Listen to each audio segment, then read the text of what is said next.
আগরতলা পৌর নিগমের উদ্যোগে রাজধানীতে শুরু হয়েছে চৈত্র মেলা। 1 এপ্রিল থেকে শুরু হওয়া এই মেলা চলবে 14 এপ্রিল পর্যন্ত। ইতিমধ্যে 671 জন ব্যবসায়ীকে স্টলের জন্য জমি বরাদ্দ দেওয়া হয়েছে। শকুন্তলা রোডে 421 জন, শিশু উদ্যানের পুকুরপাড়ে 150 জন এবং ওরিয়েন্ট চৌমুহনীতে 100 জন ব্যবসায়ীকে স্টল বরাদ্দ করা হয়েছে।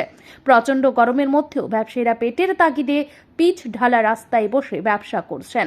বিশেষ করে যাদের অন্য কোনো কাজ নেই তারা বাধ্য হয়ে এই সময়ে চৈত্র মেলায় অংশ নিচ্ছেন। মেলায় অংশ নেওয়া এক ব্যবসায়ী জানান, প্রতি বছর বিভিন্ন সামগ্রী নিয়ে মেলায় বসেন। এই বছর তিনি বেডশিট, মশারি, বালিশের কভার ইত্যাদি নিয়ে এসেছেন এবং ভালো বিক্রির আশায় রয়েছেন। এই মেলার মাধ্যমে সামান্য পুঁজি নিয়ে ব্যবসার সুযোগ পান ক্ষুদ্র ব্যবসায়ীরা। এবারের মেলায় বেশ কিছু মহিলা ব্যবসায়ী অংশ নিয়েছেন। অন্যান্য সময় তারা ইট ভাঙা কিংবা নির্মাণ কাজে ব্যস্ত থাকেন, তবে চৈত্র মেলা তাদের জন্য ব্যবসা করার একটি সুযোগ এনে দিয়েছে।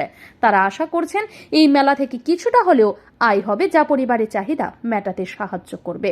আশা তো অনেক আছে দাদা, কিন্তু ভাগ্যে কি আছে না আছে বলতে পারছি না। কিসের দোকান দিচ্ছে? কিসের দোকান দিচ্ছে?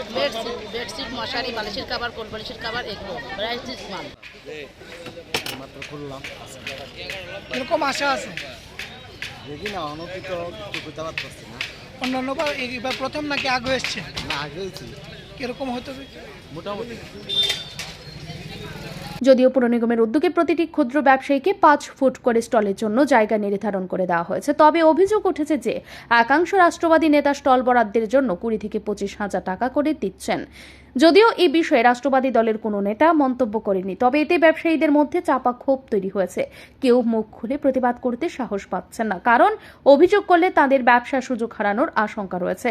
চৈত্র মেলা শুধুমাত্র ব্যবসার ক্ষেত্র নয়, এটি বহু ক্ষুদ্র ব্যবসায়ীদের জীবিকা নির্বাহের গুরুত্বপূর্ণ অংশ। তবে স্টল বরাদ্দ নিয়ে অভিযোগ এবং দুর্নীতি যদি চলতে থাকে, তবে সাধারণ ব্যবসায়ীদের জন্য এটি আরও কঠিন হয়ে উঠবে। ব্যুরো রিপোর্ট, ঋদ্ধি নেটওয়ার্ক।